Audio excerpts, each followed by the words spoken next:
Welcome to Courageous Parenting Podcast, a weekly show to equip parents with biblical truth on raising confident Christian kids in an uncertain world. Hi, I'm Angie from Courageous Mom. And I'm Isaac from Resolute Man. We've been married 19 years and have seen the fruit in raising our 8 kids biblically, based on the raw truth found in the Bible. We can no longer let the culture win the hearts of children. Too many children from Christian families are walking away from the faith by age 18, and it doesn't have to be this way. It shouldn't be this way. Join us as we start an important conversation about effective parenting in a fallen world. Welcome back to the podcast. We're so excited for this episode on why couples don't want more kids. A little controversial today. Yeah. It is a little bit of controversial topic, but we're excited to be vulnerable with you. We're going to share with you a little bit of our story later, because a lot of people might assume that we always set out to have 8 kids. Yeah, no, I was 2 kids and done was my vision. Yeah, and we don't come from big families. No. And actually, I don't ever remember being around a large family, ever. Nope. No, I thought that was a little bit strange, actually. Yep. Okay. So we'll get into that more later, but we're excited to dig into this topic with you guys. Super relevant to what is going on in society today. Yeah. Isaac, maybe you want to share a little bit about that because something just happened in New York. Oh, just crazy that they passed a law, the governor there, that women can have an abortion up to the birth date, which is a tragedy. I mean, all abortions are a tragedy, but this just has all kinds of implications with it. And the spirit of the leaders over there is horrible, lighting up the building with a pink top to it and so forth. A parade, I think yesterday, celebrating that people can have abortions, celebrating, and just demonic looking stuff. So you can look it up online, but that is just horrible. Now, as a reminder that we are not to fear the world, and we're not to implant fear in our kids. We do not prescribe or subscribe to fear-based parenting at all, because God says to fear Him only, and our kids should anticipate launching into the world. So they should understand what's going on, but be equipped, and so that's really important. That's right. And so today we want to share with you another ministry that is what we think is like-minded, and it was started by a 15-year-old girl, cool. And we love that because she's such a great example to our teenagers about living on purpose and being pro-life, because this is a pro-life movement. So her name is Lila Rose. You can look her up on Instagram and YouTube, but go to her website, which is liveaction.org. She has created an abortion awareness pro-life movement, and it's just inspiring. She has t-shirts and so forth to help people bring awareness and encourage pro-life. But so we thought that we would just give her a little plug. Go check her out. She's just really a good example for young people. Yeah, and we can be pro-life, but are we pro-life in our family planning too? So that's right. Kind of that's part of why we thought these two would go together, is because it's one thing to be pro-life in your beliefs and your political opinions, and another to be living pro-life, which can be a little bit harder. I know that for us, as we've had children, we've experienced judgment from people who are like, you're having another? Yeah. Right? And we'll get into all those reasons why people don't want to have any more kids. Maybe we should talk a little bit about the podcast and how exciting that's been. Oh, it's been amazing. 23,000 downloads or something. Great first month. Really 1 month, over 20,000 downloads and 280 some reviews, almost all 5 stars, amazing comments, and we just appreciate it. And so it really, it doesn't help us personally, but it helps the movement get out there for courageous parenting. And our vision is to impact 1 million families and their legacies. We feel like God has pressed this on our hearts, and we're being obedient despite lots of challenges and potential obstacles, and we're committed. And so would you hit the stars? All you have to do is hit it, and it goes to 5 stars, and that really helps it get out there. Just a little tap. The little tap, and if you give us a review too and share it, that would be fantastic. But why don't you kick it off, Ange, with this very important question. Okay, so we have a really important question that we want to ask you, and we'll end with it as well, but if you have a journal, please take notes on this. We're not going to give you the answer. Do you believe God is the creator, or do you believe you are the creator of your children? That's a good question. So let's dive in. So we're going to give you 9 reasons very efficiently today on why couples don't want more kids. Maybe I should just read them off really quick so that if someone's taking notes, they can just hear them all. And then we'll go back to number 1. So number 1 is finances. Number 2 is health. Number 3 is husbands are not supportive. 4, postpartum challenges. Number 5 is selfishness. 6, insecurities. Number 7 is short-term thinking. 8, quality versus quantity. Number 9 is judgment from others because of having a large family. I like that. That's really good. Let's dive into finances. So this is not in order. However, this could be the most pressing reason people decide not to have more kids. They choose lifestyle over God's blessings. What are God's blessings anyways in the Bible? Is it just making tons of money and living freedom and doing everything that we want to do? Not that there's anything wrong with those things. Or does God talk more about godly things like children are a blessing? Yeah, actually, his word does say that children are a blessing, but in here it doesn't actually say that like a nice house is a worthy blessing, like how he describes children. Yeah, it says in Psalm 127:3, "Behold, children are a heritage from the Lord. The fruit of the womb is a reward. Like arrows in the hand of a warrior, so are the children of one's youth. Happy is the man who has a quiver full of them," to take that arrow analogy further. So very, very cool. One of the greatest ways that you can have impact in the world is through having children and raising them correctly. You know, it's interesting. So it says children are a heritage. A heritage is a blessing, an inheritance. Like if anyone's ever received an inheritance from their family, they're like, wow, this is really a gift. This is a blessing. And an undeserving one. And it's free. And it's like amazing, right? Yeah. But how many times do we as Christians ask God to bless us for other things like finances, a new car, a vacation if you haven't had one, a better job, but we're not willing to accept a baby or a child, which God's word clearly says is an amazing blessing from him. So it's kind of interesting. It can be kind of a convicting thing. And are we supposed to trust God or not? I mean, I remember a time real quickly, we had 6 kids already, right? Yep, 6 kids. Right. And then I was running a business that I went all in on financially. That's a whole nother story. And it was facing the possibility of failure and catastrophic financial loss for us after doing very well financially early on. It was very foolish. Very foolish. And we found out we were pregnant with Solomon. And it had been 5 years since Angie was pregnant.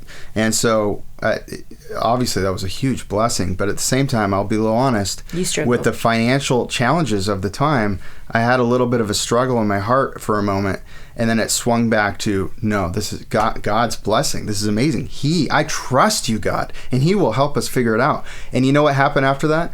We lost the business, lost everything financially, and we stayed in complete trust of God, and he completely took care of our family of 9. And honestly, our spiritual growth as a family was so profound during that season.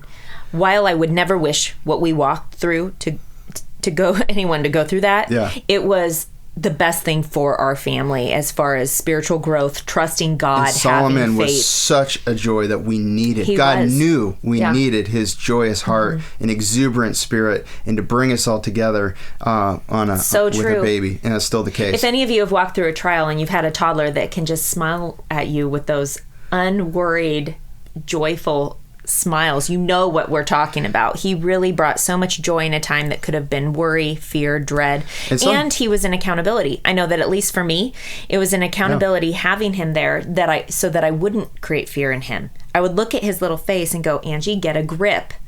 When you're walking through this, you need to be strong for him. Yeah. And so there was a lot that was really good. Are we going to trust God with our finances or not? Who gives you the finances anyways? Is it God's money or is it your money?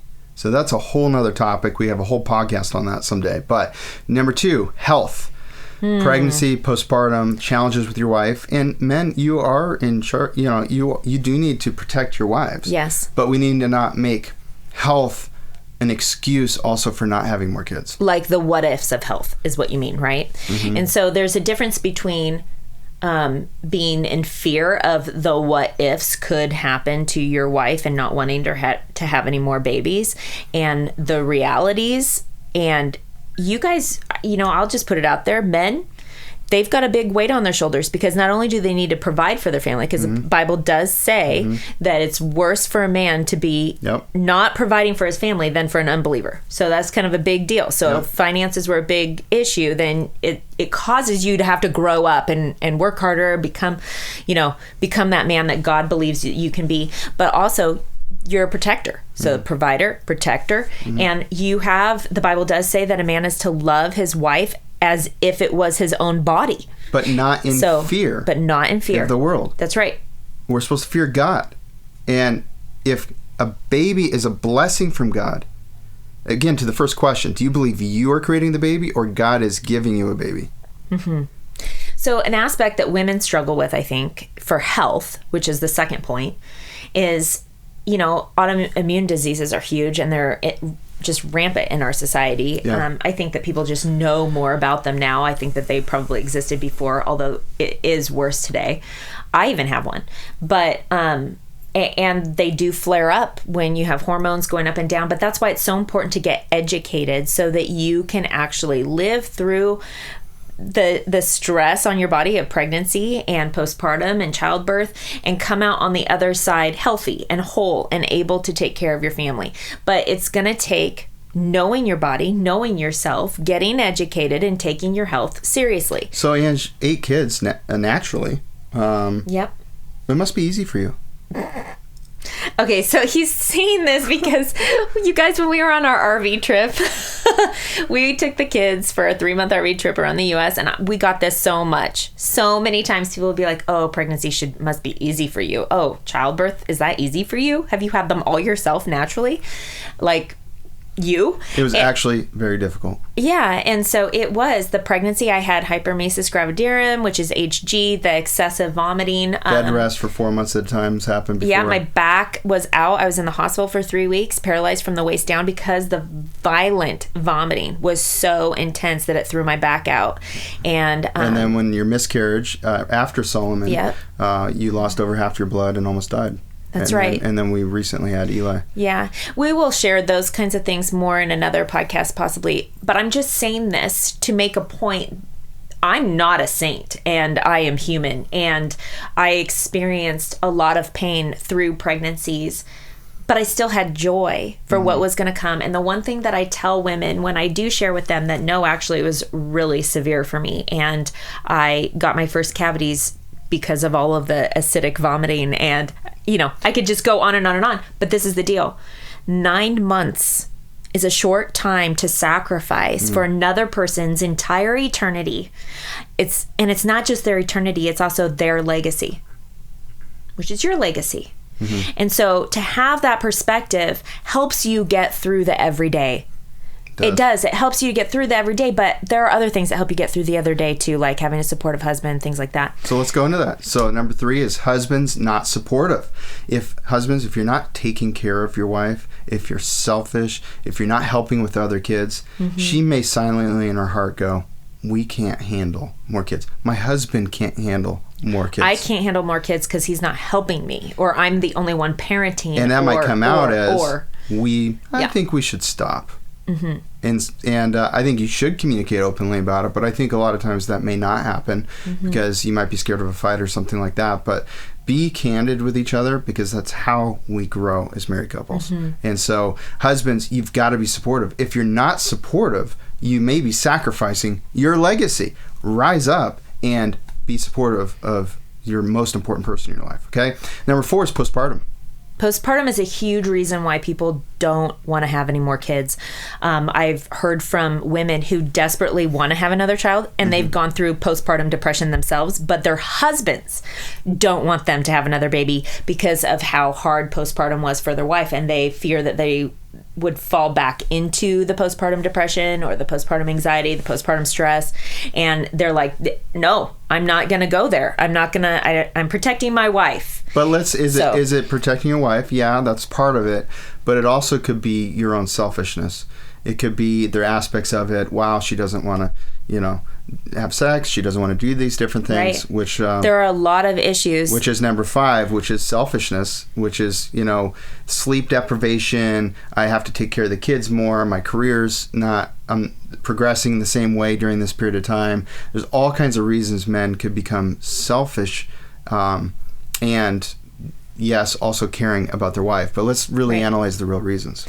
Right. And it's not just the men that are being selfish. I mean, a lot of women also, like, they struggle with the commitment that it's going to take when they have a baby, because if you're a purposeful parent, the reality is it's going to take you 18 years to raise this child, and you never stop being a mom. I mean, we have a child who our oldest daughter is 18 and a half. She's in college, and you never stop being a mom. You never stop being a dad. You're always going to have that, which is awesome, actually. But when you think about it from that perspective, you might decide not to have more kids just because you're like, no, I want to break. I want to be done, which is selfish, actually. I remember the stupidest selfish reasons why I didn't want to have more kids. Are you ready for this?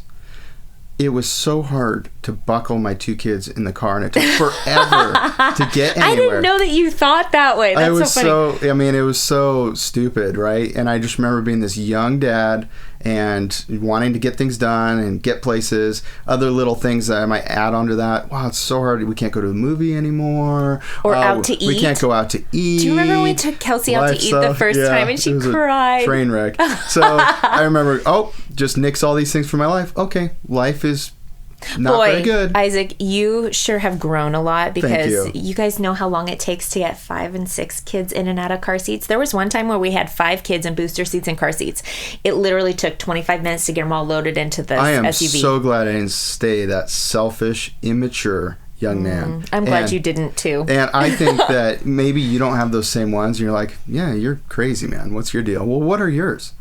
Because you know what? We all have selfishness in us, and we don't ever want to make a decision around having another kid or not having another kid if it's a selfish reason. That's one of the rules we made, and we encourage you to make that. Analyze, is this a selfish reason or a biblical reason? That is a good rule. Another good rule to have is to not make the decision during a season when you are struggling with your health, or if you're pregnant, or you're postpartum. Like, if you have little children, do not make the decision to stop having kids when you're in that season.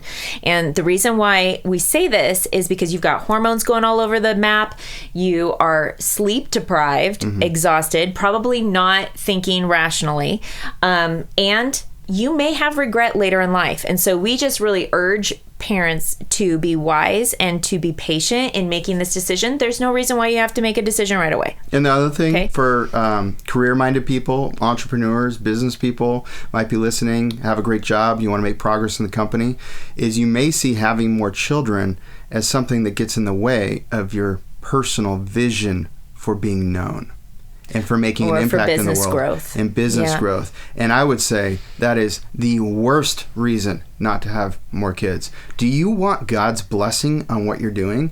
Well, if God is saying that children are a blessing, and you're saying no to that because you want this other blessing, what kind of message are you sending to your God? And I just think that it's a foolish thing. I think both are completely possible. Family life should help a man succeed if it's done correctly, and a business life should help a family succeed. And if it's not, you should do something else. So we're going to have a little short commercial here for the postpartum course. I don't know if you guys knew this, but I am a doula on the side, and I wrote a book called Redeeming Childbirth, and we also created the very first ever Christian postpartum course, and it has 13 teaching videos, a 30-page workbook that has a postpartum planning guide in it, comes with scripture cards that you can download and keep in your diaper bag or purse, and it also has prayer audios, and it has two-way communication with me through text messaging, and I talk about things such as how to heal from mastitis, all the other postpartum discomforts that are out there, breastfeeding. We talk about the spectrum of postpartum anxiety, stress, depression, psychosis, nutrition, diets, homeopathy, herbal remedies, essential oils, all the things that you need to know for this season of childbearing, so that hopefully you can have a good pregnancy season and a good postpartum season. And the reason why we were motivated to create this postpartum course was because of this reason.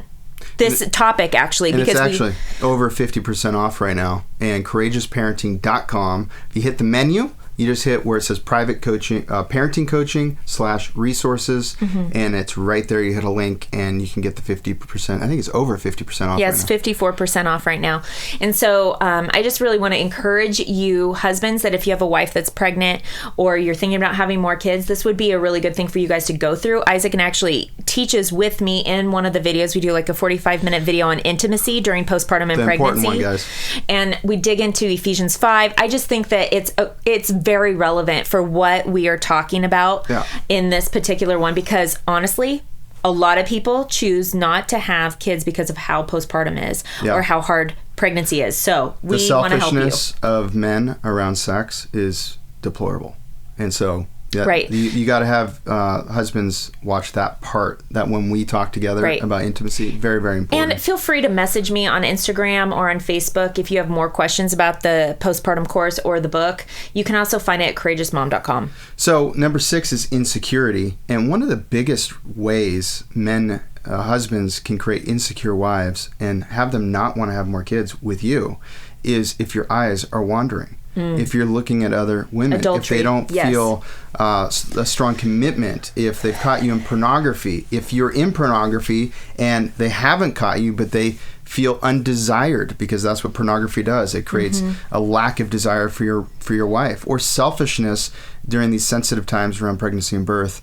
It's so sex. True, but also. Women who struggle with body image, a lot of that can come because of the issues that their husbands are struggling with, but they also can just have their own issues with body image and not want to have kids themselves because of their insecurity regarding their body image, or even like just being a mom. There's a lot of insecurity for just being a mom. I don't like that term. I mentioned that in the last video, that whole concept of, I'm just a mom. Like, no, you are a mom.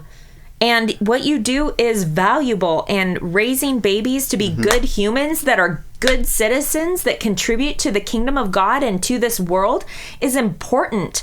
It is one of the most foundational building blocks of society. And so I would just encourage you guys that if you're struggling with insecurities, please be transparent with your husband and with other women in your community, because you need to be supported and you need to be validated. And you need to be valued, which are two different things. And on that is, men, do you proactively, on an ongoing basis, validate the work, the very important work your wife does taking care of your children and raising them up biblically with your help, your leadership, but do you validate her that is the most important job in the world? Because if you're not, she is going to look at the world and go, I need to get value outside and go do things. And even if it's a financial wash because of childcare and all these things, your wife will find a way to get out in the world to be valued by others because you're not giving it to her, even if it doesn't even have a financial gain. That's right. It's so true. Now, it could have a financial gain. I'm not saying it wouldn't. But even if it does have a financial gain, you have to really think about if that's best for your family. And is it just for finances? Or could you guys shift things and you make more and you validate her? Because what Angie does is extraordinary. It is unbelievable. There's going to be 100. We're probably going to see 100 Tolpins, Lord willing, all believing and impacting the world before we pass away. Well, that's been your vision for such a long time. I know you're going to think I'm crazy now. Don't give me a bad review because of that one comment. If you do, that lacks integrity. So okay, what's number 8? Well, number 8 is. Is it number 8? Is 7. Short-term thinkers. Yes. Okay, but I'm going to read a scripture on this, being a short-term thinker or a long-term thinker. It's in Psalm 128. Blessed is everyone who fears the Lord, who walks in his ways. When you eat the labor of your hands, you shall be happy, and it shall be well with you. Your wife shall be like a fruitful vine in the very heart of your house. Your children like olive plants. Wait a minute, there was an S on that. So it wasn't just plant, olive plants all around your table. Do you want are you a small table or a big table? Well, I'm sorry, but even if a husband and a wife are sitting at their table, all around the table, like it's definitely meaning potentially more than one. But I mean, there's no judgment if you have one kid or if you don't have one child. God is the designer. It's just let's not stop things out of selfishness. Okay? Behold, thus shall the man be blessed who fears the Lord. And when you fear the Lord, you don't fear the world. The more you fear God, awestruck respect for his authority and control in your life, a good fear versus the dread fear of what people think, the world, things like that. Two kinds of fear. So this is the good fear, who fears the Lord. And the more you fear the Lord with the good fear, the less you fear the world with the bad fear. Okay? The Lord bless you out of Zion, and may you see the good of Jerusalem all the days of your life. Yes, may you see your children's children. Peace be upon you. Pretty powerful. Really, really powerful. So short-term thinkers are thinking about their career. They're thinking about how much money they have, the next house they're going to have, the car they're going to have, and all these things. And I'm not saying it's bad to plan and think about these things, but at the cost of what God thinks is a better blessing, it shouldn't be that way. No, and actually, I just want to put this in here. So our family, we have gone through times, we shared this in one of our last podcasts, where God had financially blessed our family. Yeah. And the kids were growing in the Lord. Gated entry, vineyard, 4,200 square foot house. I mean, we've had that in our past. Fully remodeled it. Yeah, I mean, we were living a very blessed life, and our children were blessed. But I remember us having to make like a conscious decision not to spoil them, because we did not want them to have an entitled attitude. Yeah. And I remember praying to God, asking him to help me have wisdom and how to raise children that were going to be hard workers and all that. And that was part of why we planted the vineyard. And we were very proactive. Yeah. However, walking through this season of financial hardship has been so good for our kids, and for them to see that you can continue to trust God with your womb while you're getting out of that, when you're getting out of debt. They've been able to really learn a lot as we've been learning. And to be honest with you, like, how many people look at, like, you don't know if you're going to go through a hardship down the road. You could have 3 kids, and then 5 years from now, one of you could get cancer and not have life insurance and die, and there could be all kinds of financial ruin. And you may go, wow, I wish I would have known this. I wouldn't have had those kids. Are you serious? Like, no one ever does that, you guys. Like, you can't live in the what ifs. Yeah. And you don't even live with the now in that sense. Instead, everything we have, I mean, we sing this song, Surrender All, in church all the time. What are we doing? Going, I surrender all except my womb. Like, you know, like how... That doesn't have a good jingle to it. No, it doesn't. So, exponential impact. Exponential impact. Are you a person?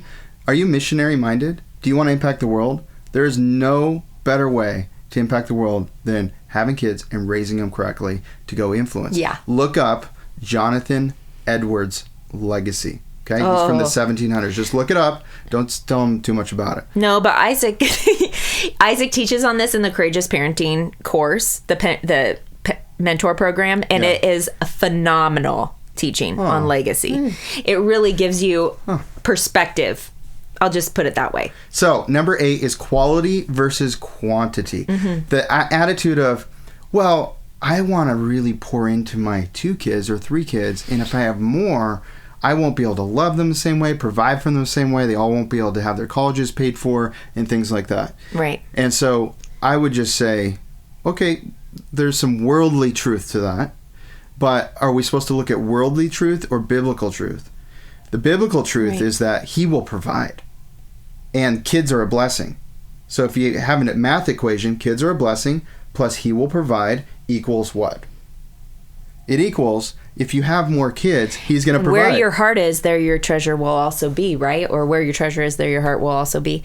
It's really important that we keep our perspective on what God wants us to keep our eyes on, right? Yeah. We need to be constantly reminding ourselves of that and asking God for blessing, but not wanting a baby or wanting a child is kind of hypocritical. It doesn't actually make sense in God's economy. Here's another part to it too, is the environmental part. And you might not think of it as an environmental part, but I want to contribute to the world, but I don't want to, take an extra space by bringing another human into the world when there's so many people. Do you know what? There are 8.7 billion people in the world, but you know what? We just did an RV trip around through 34 states, and there is a lot of space and resource. Trust me on that. It is unbelievable how much space there is. And the truth of the matter is, we are a declining population in the United States now for really the first time ever in the last couple of years, and increasingly 1.76 kids is the new U.S. record low. Record low of women. That's 1.76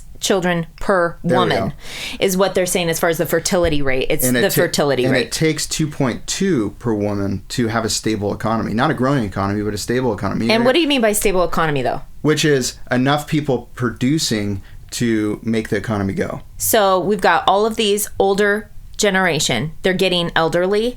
They have health issues. There's costs that are associated with that.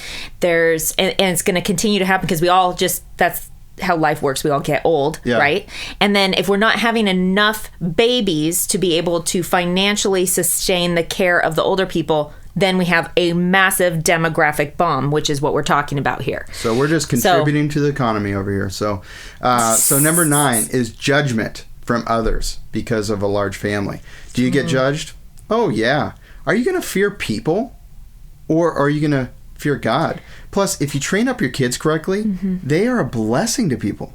They are. It's interesting because we've gotten all the comments, you guys, and I've heard from you, like, how do you do it? You must have a really supportive family and community and blah, blah, blah. And yes, we are blessed by the community that we have here. But I will tell you, we've gotten those comments where it's like, family members that'll joke and say, you should tell your mom and dad how this happens. Yes, totally. And they say that kind of stuff in front of our children, which, let me just say, like, if you've ever said that, I just want to tell you, like, be careful what you're saying in front of other kids because children are a blessing and they can hear you. They can hear you. And so we need to be the type of people that are, when you were raising our kids, what's one of the things we've said to our kids every time we get out? We're like, let's show people that children are a blessing. And we go into the restaurant, and sure enough, people are like, wow, your kids are so obedient and they're such a blessing. That is so cool. I love seeing, but we only hear that from the older generations, Isaac. Yeah. And if you believe terrible twos, if you believe and teenagers are hard, if you believe it's never going to become a fruitful, amazing experience, then you're only going to have a kid or two just because you think you're supposed to. Right. And you're probably not parenting biblically. And so it is harder when you don't parent biblically. But if you start parenting biblically, it actually is like, wow, these become really fun people to be around. And you want to be around them. And they're super helpful. It's amazing. Yeah. And not only that, but think about all the refinement that we've walked through having to live biblically with our children. Like, it has made us such better people because we are aware of our sin. Like, sometimes kids mimic you, right? And so, like, you see your own sin in them and you have to deal with it. And so it's just a really good life growing, spiritual maturing experience to be a mom and a dad. And if you want, dads, if you want to be a great leader in the marketplace, have more kids. Every kid you have, as long as you're parenting diligently, makes you a better leader. Okay? So don't take for granted fertility of your youth. That was such a great point you made, Ange. Yeah, it was something that we were just talking about earlier because there was a time where when we had like 5 kids under 7, yes, I said that right. We had 5 kids, 7 and under, where I was overwhelmed and I was thinking, oh my goodness, if we, at this rate, we could have 20 kids if we just had a fully open womb. Like, no thinking about it. And it was kind of scary. It was a scary thought to me. But the reality is that your fertility, you don't take your fertility of your youth for granted because as you get older, it gets harder to get pregnant. Yeah. And you potentially can lose a baby. I mean, 1 in 4 women have a miscarriage. And so this is definitely the reality of the world that we live in because it's fallen. And so we need to be thankful for the season that we have. And I just wanted to put that out there because an older mom told me that when I was a young mom and it stuck with me all these years. And read Psalm 139:13-16. We'll put it in the show notes. And by the way, the show notes, video, and everything's at courageousparenting.com. If you're listening on iTunes or something, that's great. Give us a great review, but it's there. That is a key verse to help you understand that your kids are God's kids. You're a steward of those kids, and He created them before your wife was even had conceived them. Yes. So it's really important. And the final question challenge to ask on this episode, as you're wrestling with whether or not to have more kids, or you're teaching legacy to your existing kids, even if you're done having kids, is why? Why? Why are you going to stop having kids? Why are you going to continue having kids? And do you believe that God is the creator or that you are? Because that's what we are actually teaching our children by the decisions that we make every day. And not only that, but it reflects on if we're truly trusting God. Thanks for joining us. See you next time. Hey, thanks for listening to this episode. We wanted to quickly tell you about our 6-week online parenting mentor program. Isaac and I created a powerful biblical curriculum. Here's how it works. Each week, Isaac and I release a video with a downloadable parenting packet to make it easy for you and your spouse to incorporate those teachings directly into your parenting. It's an incredible program where we cover everything from obedience, training, to overcoming mistakes most Christians are making. But more than that, it's an incredible community. You'll have access to our private online group, live webcasts, and the Courageous Parenting text message line where Angie and I can send you weekly encouragements straight to your phone. If you're interested in joining our next online parenting mentorship program, secure your spot now at courageousparenting.com. That's courageousparenting.com.